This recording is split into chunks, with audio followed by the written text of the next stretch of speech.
Halo, Assalamualaikum warahmatullahi wabarakatuh. My name is Ryan Savegaa, and I want to present about economic issues in Indonesia during COVID-19. It is about the economic challenge and opportunities faced by Indonesia during and after COVID-19. Did you know that Indonesia's economy contracted by 2.7% in 2020, the first full year contraction since the 1998 Asian financial crisis? The arrival of the COVID-19 pandemic created the unprecedented social and economic challenge for Indonesia.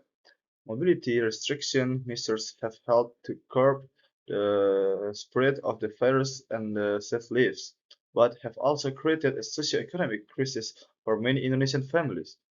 Income inequality has risen during the pandemic as economic shock have most strongly impacted the poorest and most vulnerable households. Okay. The arrival of the COVID-19 pandemic. The arrival of the COVID-19 pandemic, there are so many effects of this COVID-19 pandemic. So I just want to talk about the socio-economic crisis. Okay. The first one is the purpose and the objectives of this presentation.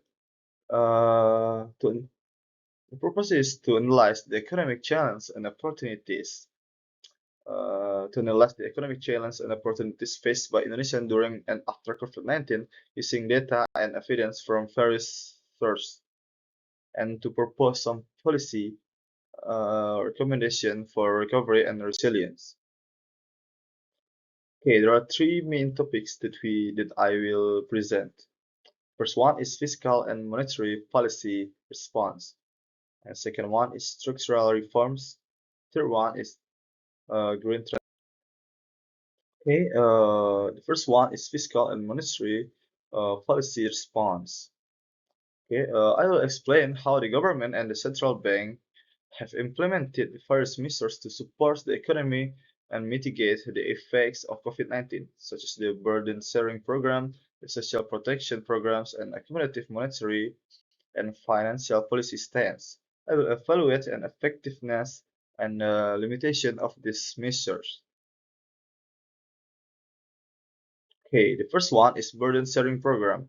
This is a special arrangement between the government and the central bank, where the central bank buys government bonds directly from the primary market and charges a low or zero interest rate. This helps the government to finance its large budget deficit and spend more on health, social protection, and economic recovery. Okay, the next one is the social protection programs. These are the programs that provide cash transfers, food assistance, electricity subsidies, and other benefits to the poor and vulnerable household, workers, and business that are affected by COVID-19. These programs help to reduce poverty, protect livelihoods, and stimulate consumption. Okay, the next is the accommodative monetary and financial policy stance. This is the policy of the central bank to lower the interest rate, inject liquidity into the banking system, and relax some of the prudential regulation for banks and borrowers. This helps to ease the credit conditions, supports the business sector, and maintain financial stability. Okay, we come to the second topics. Structural reforms. There are three structural reforms by the government. First one is the Omnibus Law on Job Creation. Second one is the Tax Harmonization Law. Third one is the Digital Information Initiative. Okay, the first one is the Omnibus Law on Job Creation. This is the law that this is a law that simplifies and harmonizes various regulation and procedures for doing business in Indonesia. It aims to attract more investment, create more jobs, and foster economic growth. Some of the benefits of this law are reducing the number of business licenses, easing the land and acquisition process, lowering the corporate income tax rate, providing in, incent, incentives for priority sectors. Okay. Second one is the tax harmonization law. This is a law that reforms the tax system and administration in Indonesia. It aimed to increase the tax revenue, reduce the tax evasion, and improve the tax compliance. Some of the features in this law are introducing a single taxpayer identification number, simplifying the tax brackets and rates, expanding the tax base and exemption, and enhancing the digitalization, digitalization and transparency of the tax service. Okay, third one is the Digital Transformation Initiative. These are the initiatives that promote e-government and e-commerce service, develop digital skills and infrastructure, and support the small and medium enterprise and the informal sector. They aim to improve the quality and accessibility of public service, boost the innovation and competitiveness of the private sector, and create new opportunities and market for the digital economy. Okay, we come to the third topic. That is green transition. Green transition is the topic of shifting from a fossil fuel-based economy to a low carbon and sustainable economy, especially in this energy sector.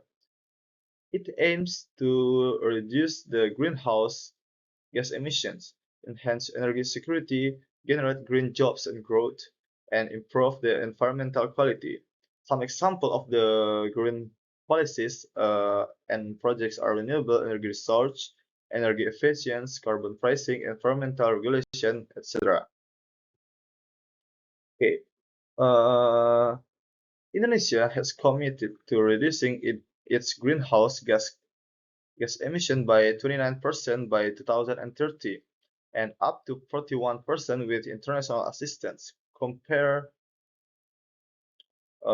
to business as usual scenario, uh, as stated in its nationally determined contribution or NDC under the Paris Agreement. Indonesia also has a target to increase the share of renewable energy source in its energy mix from 4% in 2006 to 50% in 2025 and 31% in 2050. Okay. The policy recommendation or action steps. The first one is to continue and expand the fiscal and monetary policy support. To continue and expand the fiscal and monetary policy support for the most affected sectors and groups, while ensuring fiscal sustainability and debt management in the medium term. Second one is to accelerate and implement the structural reforms. To accelerate and implement the structural reforms that can boost con- competitiveness, productivity, and innovation in the economy, while ensuring social protection uh, and inclusion in the vulnerable segment of society. Okay, the third one is to pursue a green transition. To pursue a green transition that can create more jobs, growth, and environmental benefits for the present and future generation.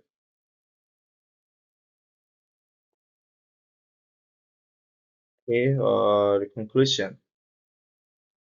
COVID-19 has caused a severe health, social, economic crisis in Indonesia affecting millions of people and business across various sectors and regions. The governments and the central bank have implemented first fiscal and monetary policy response to support the economy and the mitigate the effects of COVID-19. The government has also pursued structural reforms to enhance competitiveness, productivity, and innovation in the economy. And Indonesia has the potential to leverage its climate commitment to create more sustainable and low carbon economy. Uh, okay, I think that is my presentation. The time for action is now. As President Joko Widodo said, we must not let this crisis go to waste.